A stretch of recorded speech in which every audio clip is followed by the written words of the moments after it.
Alam niyo naman, laging baha dito sa amin. Isa sa naging problema ko, yung papasok at pauwi galing sa trabaho.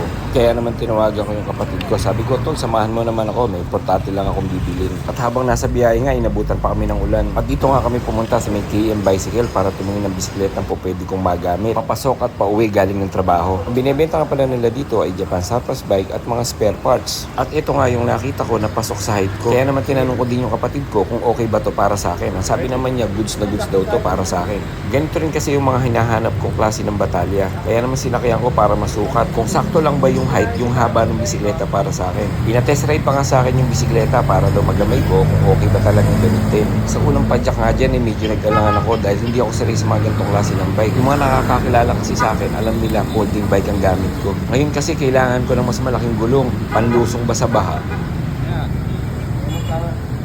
Magkasawa na gamit, yung papakuli yung pamilya sa...